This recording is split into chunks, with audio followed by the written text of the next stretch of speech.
बिस्मिल्लाहिर्रहमानिर्रहीम। अस्सलाम वालेकुम नादरीन, आप यूट्यूब चैनल देख रहे हैं। मैं इमरान खान हूँ। सबसे पहले इमरान खान साहब का स्टेटमेंट, क्योंकि जो भी मुज़ाकरात का मामला था वो कटाई में पड़ गया। उसका रीज़न इमरान खान साहब ने ख़ुद बताया सहाफ़ियों से बात करते हुए।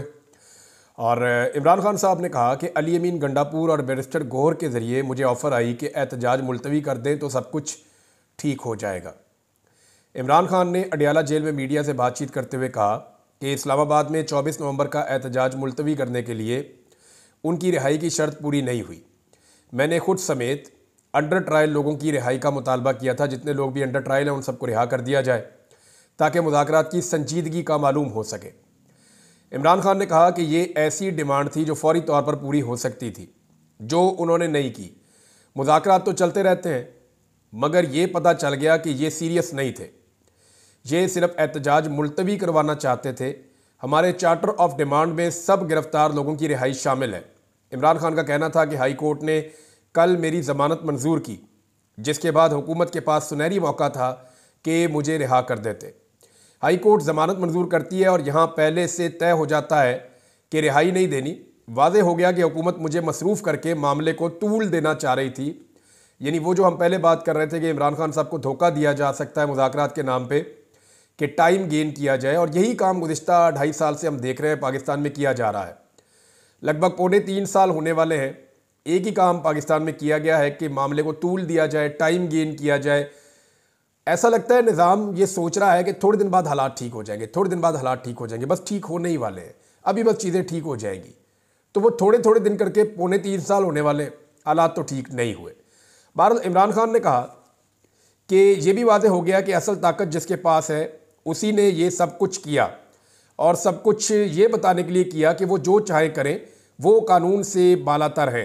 इमरान खान ने कहा कि 26वीं आईनी तरमीम मुकम्मल नाफिज हो गई तो कहीं से भी रिलीफ नहीं मिलेगा। हमारे पास जिंदा कौम की तरह एहतजाज के अलावा कोई और रास्ता नहीं है। 24 नवंबर को बैरून मुल्क पाकिस्तानियों का रिकॉर्ड एहतजाज होगा, क्योंकि वो आज़ाद मुल्कों में रहते हैं। हमें हुकूमत की नीयत का पता चल चुका है। एहतजाज भी होगा, मुज़ाकरात भी चलते रहेंगे। मुज़ाकरात होंगे तो बात आगे चलेगी।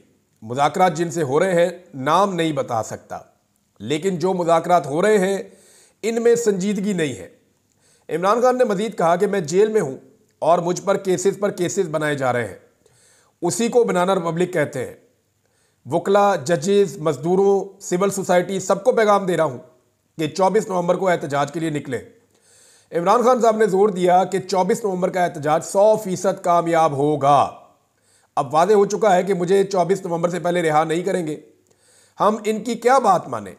अगर वो बातचीत में संजीदा हैं तो हमारे लोगों को रिहा किया जाए। जेल में रहते हुए मुझ पर 60 केसेस हो चुके हैं। सारे मरकजी केसेस में मेरी जमानत हो चुकी है, मगर इसके बावजूद रिहा नहीं किया जा रहा।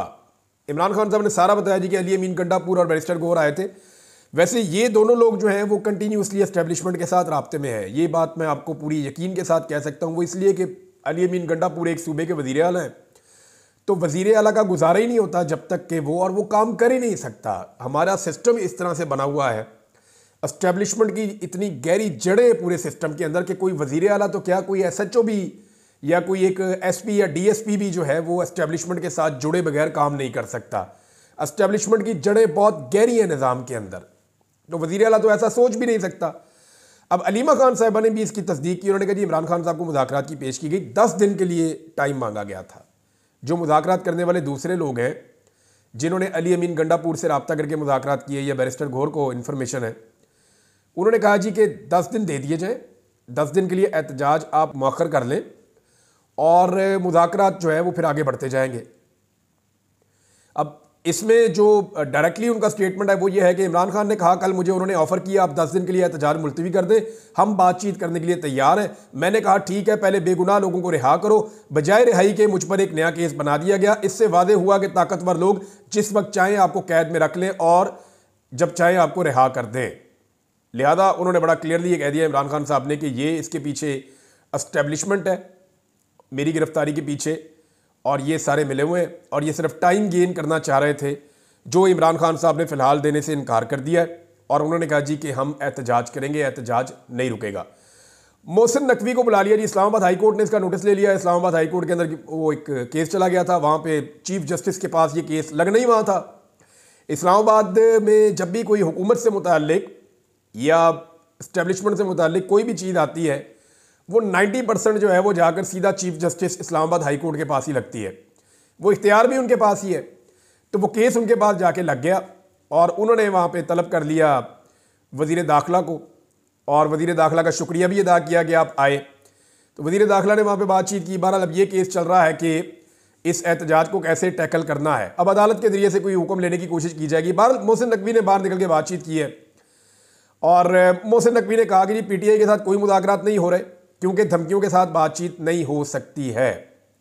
चीफ जस्टिस का जो भी ऑर्डर होगा उसके ऊपर हम अमल दरामद करेंगे। मुझे लगता है चीफ जस्टिस से सख्त ऑर्डर लेगी ये हुकूमत और उस ऑर्डर को बुनियाद बनाकर लोगों के ऊपर फस्तायत, जुल्म और जबर किया जाएगा। अब चीफ जस्टिस का जो सख्त ऑर्डर है वो किस नौयत का होगा ये हम देख लेंगे आने वाले वक्त में। अच्छा, उन्होंने कहा जी कि सवाल ये पैदा होता है कि सिर्फ ख़ास दिनों में PTI क्यों एहतजाज कर रही है। अब ऐसे वक्त में एहतजाज की कॉल दी है जब बेलारूस के सदर पाकिस्तान, ओ यार कुछ ना कुछ तो पाकिस्तान जो हो ही रहा होता है ना। थोड़े दिन पहले एहतजाज कर रहे थे तो आपने कहा था जी वो जो है वो मलेशिया के वज़ीर-ए-आज़म आ गए, हालांकि वो उस दिन जा रहे थे जिस दिन उन्होंने एहतजाज की कॉल दी थी। उससे थोड़े दिन पहले जो है वो आसिफ अली जरदारी नाना बन गए थे। उसके बाद जो है वो नवाज शरीफ साहब का बेटा दिवा। कुछ ना कुछ तो इस मुल्क में हो रहा होता है। कभी मरियम नवाज की सर्जरी निकल आती है, कभी कुछ हो जाता है, कभी कुछ ना कुछ। एक मुल्क है भाई इतना बड़ा, तो बेलारूस का सदर आ रहा है। हद हो गई वैसे आप लोगों की। मैं हैरान होता हूं कि बेलारूस का सदर आएगा, आगे पाकिस्तान का सारा कर्जा उतार के वापस चला जाएगा, ये होगा। यानी मेरी समझ से बाहर है। कोई ना कोई तो पाकिस्तान में आता ही रहता है हर वक्त। इतना बड़ा मुल्क है भाई, 25 करोड़ इसकी आबादी है, एटमी पावर है दुनिया की 7वीं। तो यहां पे तो लोग आएंगे और जाएंगे। हमने अपने अंदरूनी मामलात को उठा के हम कहां पे जाके जोड़ देते हैं। मोहसिन नकवी ने एक और इल्ज़ाम लगा दिया कि जी खैबर पख्तूनख्वा से जो लोग आते हैं ना उनमें अफगान शहरी बहुत बड़ी तादाद में होते हैं, ये एक सवालिया निशान है। फिर उन्होंने कहा जी कि एक और चीज़ उन्होंने उठाई, ये जो दहशतगर्दी का वाक़या हुआ इस पर मोहसिन नकवी ने कहा जी उधर हम ख्याल करें या इधर ख्याल करें। आज 38 लोग शहीद हो गए हैं करम एजेंसी में। अब हम वहाँ ध्यान रखें या यहाँ ध्यान रखें। अब ये बहुत बड़ा दहशतगर्दी का एक वाक़या हुआ है और 38 लोग वहाँ पर बताए गए हैं। अब तक की इतला के मुताबिक जो शहीद हो गए हैं, गाड़ियों के ऊपर अंधाधुंध फायरिंग की गई है। ये पारा चनार से जाती हुई गाड़ियाँ। इसके ऊपर 2 स्टेटमेंट्स हैं अल्लामा राजा नासिर अब्बास साहब, क्योंकि वो इसके साथ जुड़े हुए हैं तो मैं उनके स्टेटमेंट आपको पढ़ के सुना देता हूँ। खैबर पख्तूनख्वा के ज़िला करम ओचित में दहशतगर्दों ने कानवाए पर फायरिंग की। उसके नतीजे में कमोबेश 38 अफराद की शहादत और कुछ ज़ख्मी भी हुए हैं लोग। ये इंतहाई अफसरदा हूँ मैं। दहशतगर्दी की इस घिनौनी वारदात की जितनी मजम्मत की जाए कम है। हमने बहुत दफ़ा सूबाई और वफाकी हुकूमत को इस बारे में बताया, एहतजाज भी किए, लेकिन किसी के कान पर चूं तक नहीं रेंगी और इस जुल्म को रोकने में सब नाकाम साबित हुए। वज़ीर आला खैबर पख्तूनख्वा भी सूबे में अमन व अमान के क़याम में नाकाम हो चुके हैं। हकीकत तो ये है कि वो ज़िला करम पारा चनार का डिप्टी कमिश्नर और DPO तक हटाने का इख्तियार नहीं रखते। ये बात ठीक है। अली अमीन गंडापुर एक DPO को या एक RPO को या एक DC को नहीं हटा सकते। अली अमीन गंडापुर वज़ीर आला ज़रूर है, लेकिन इख्तियारात अली अमीन गंडापुर के पास नहीं है। इख्तियारात कहीं और है। मरियम नवाज़ के पास भी इख्तियारात नहीं है। लेकिन मरियम नवाज़ की तो समझ आती है ना कि मरियम नवाज़ फॉर्म 47 पे आई हुई है। मरियम नवाज़ की जाली हुकूमत है। अगर मरियम नवाज़ की हुकूमत में DPO और DC कोई और लगाए, या जिनके पास असली फॉर्म 45 हैं, जिन्होंने उनके बदले में इनको जाली फॉर्म 47 दिए हुए हैं, अगर वो मरियम नवाज़ की हुकूमत के अंदर मुदाखलत करें तो बात समझ आती है कि भाई आप जीते हुए नहीं, आप हारे हुए चुप करके बैठ जाएं। अब अली अमीन गंडापुर कंप्रोमाइज़ हो जाए या वो अपने सूबे के अंदर अपना ऑफिसर खुद ना लगा सके, तैनात ना कर सके, ट्रांसफ़र पोस्टिंग ना कर सके, तो इसका मतलब ये है कि ये क्यों कंप्रोमाइज़ हो रहे हैं। इनको तो अवाम ने हुकूमत बना के दी है, ये तो अवामी हुकूमत है। अली अमीन गंडापुर ना बड़े लंबे अरसे से पर्दा रख रहे हैं। वो ये भी नहीं बताते कि उन्हें अगवा किसने किया, वो ये भी नहीं बताते कि उन्हें दूसरी मरतबा अगवा किसने किया, वो ये भी नहीं बताते कि उनके साथ बातचीत क्या हो रही है, वो ये भी नहीं बताते कि उनके जो वजारत आला है उसमें मुदाखलत का लेवल क्या है। इसका रीज़न मैं जानता हूँ, मुझे पता है इसका रीज़न कि अली अमीन गंडापुर ये सारा कुछ क्यों नहीं बताते। और इसका राज खैबर पख्तूनख्वा का जो वज़ीर आला हाउस है पेशावर वाला, उसके अंदर मौजूद है। लेकिन अभी वक्त नहीं है, अभी मामला और तरफ चल रहे हैं, तो मैं आपको बता देता हूँ। बहरहाल उन्होंने कहा जी कि इसके ऊपर अब एहतजाज करेंगे। अल्लामा राजा नासिर अब्बास साहब ने बड़ी ज़ोरदार तरीके से आवाज़ उठाई। उन्होंने कहा ये हुकूमत नाकाम हो गई लोगों को अमन व अमान मुहैया करने में। अब मोहसिन नकवी ने कहा जी हम इधर देखें या उधर देखें। भाई मोहसिन नकवी साहब, आपका जो पोर्टफोलियो है ना वो है वजारत दाखिला। वजारत दाखिला का काम है अमन व अमान का क़याम, अमन में लाना, दहशत गर्दों की कमर तोड़ना, दहशत गर्दों के साथ लड़ाई करना। पहले आप गए बलूचिस्तान, वहाँ जाके मोहसिन नकवी साहब ने कह दिया जनाब के एक SHO की मार है। उसके बाद हमने देखा तब से लेकर अब तक दहशत गर्दी का सिलसिला थम ही नहीं रहा। अभी थोड़े दिन पहले इतनी बड़ी दहशत गर्दी की वारदात हो गई है स्टेशन के ऊपर कोयटा में। लगातार वारदातें होती जा रही हैं दहशत गर्दी की। अब मोहसिन नकवी साहब की तवज्जो होनी चाहिए दहशत गर्दी को रोकने के लिए। अब जिन इलाकों से FC उठा उठा के मंगा रहे हैं इस्लामाबाद में, वहां अगर दहशत गर्दी के वाकयात हो रहे हैं तो कौन रिस्पॉन्सिबल है? मामला यह है कि सियासी एहतजाज जमहूरियत का हुस्न होते हैं, और अगर सियासी एहतजाज हो रहे हैं तो इससे प्रॉब्लम क्या है? लोगों को एहतजाज करने दीजिए। लोगों को मारना, ताकत इकट्ठी करना, ये कोई ज़रूरी तो नहीं है। इमरान खान के दौर में भी लोग आते थे एहतजाज करने के लिए, वो वेलकम करते थे। लोग आते थे, आके एहतजाज करते थे, बाद औक़ात बैठ जाते थे, बाद औक़ात वापस चले जाते थे। तो लॉन्ग मार्च तो 3 दफ़ा है इमरान खान के दौर में। उन्होंने तो एक दफ़ा भी कंटेनर नहीं लगाए, उन्होंने एक दफ़ा भी लोगों को नहीं मारा, बल्कि उन्होंने कहा जी आने दो इनको। लोग आए, लोग आकर बैठे, बैठ के तंग आके वापस चले गए। तो इमरान खान का अपना स्टाइल था। उन्होंने कहा जी जो दहशतगर्द हैं, जो बाकी मामला हैं, वो रियासत का काम है, ये जो पॉलिटिकल मामला हैं ये पॉलिटिक्स है।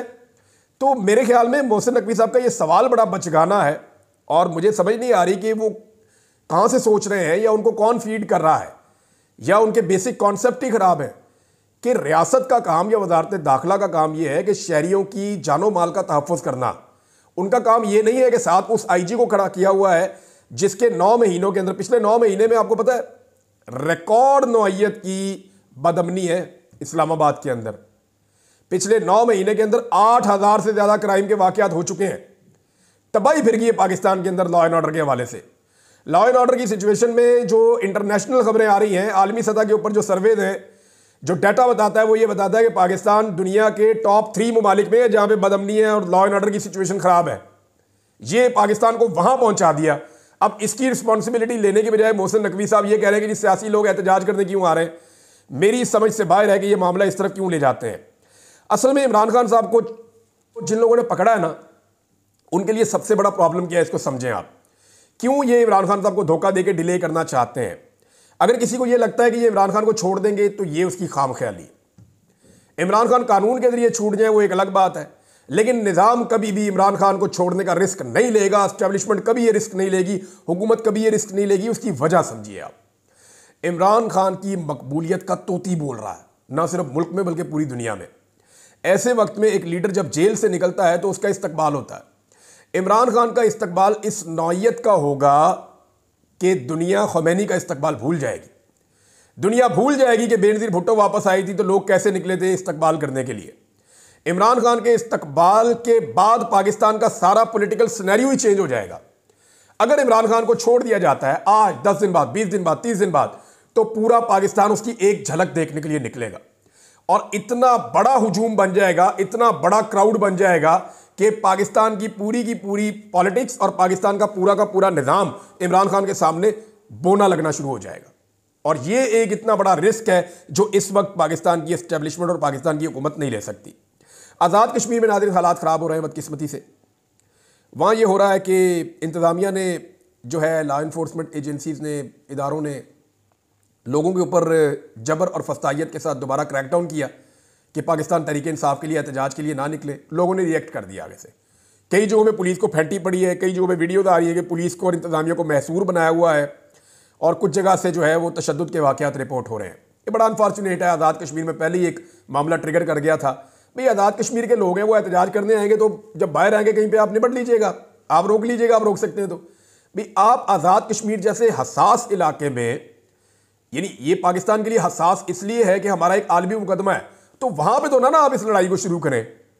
उस जगह पे तो अमन रखें कम से कम, ताकि दुनिया को हमारा ये वाला चेहरा नज़र तो ना आए आज़ाद कश्मीर में। भारत मर्जी है, जितनी इनकी अकल है इनसे कुछ भी करने की आप तवक्को कर सकते हैं। अब इमरान खान साहब की मुखालफत में ये वहाँ तक पहुँच गए हैं कि बदतरीन लॉ एंड ऑर्डर पे कोई बात पूछ करने वाला, पूछगछ करने वाला नहीं है। वजह यह है कि अगर पूछगछ की तो निज़ाम अपनी एक गलती छुपाने के लिए 100 और गलतियाँ कर रहा है।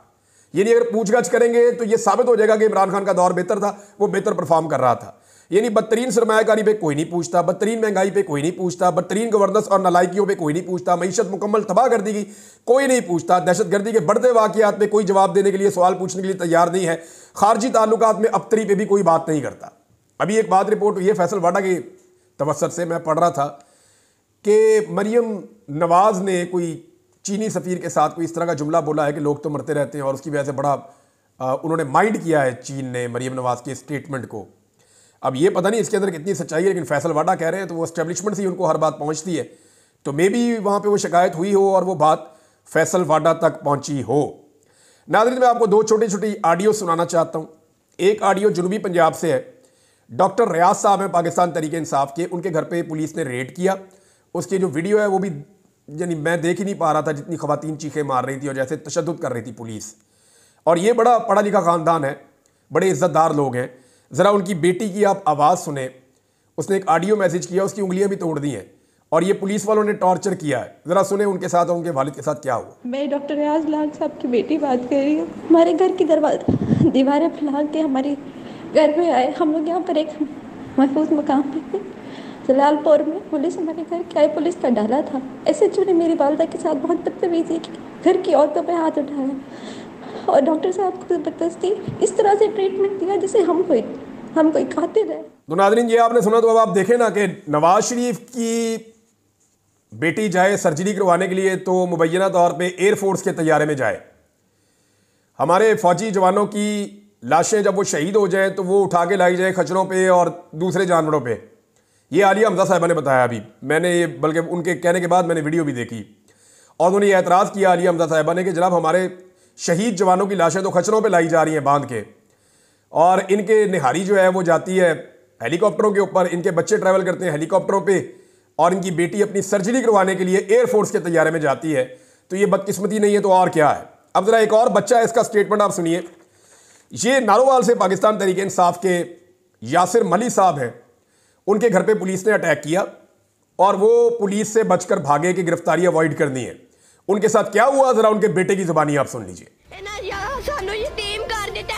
हमारे दरवाजे को मेरे बाबा भागे हैं, पीछे मुलाजिम भागे हैं, मेरे बाबा का कहीं पाँव हट गया, इन्होंने ऊपर से इतनी बैठी मेरे बाबा को ईंट मारी है। तो नाज़रीन, देखा आपने कि ये बच्चा क्या बता रहा है। ये पाकिस्तान के इस वक्त जबर और फस्तायत का ये आलम है, और ये कोई एक दो जगह की कहानी नहीं है। ये कहीं पे रिकॉर्ड होती है, कहीं पे नहीं होती।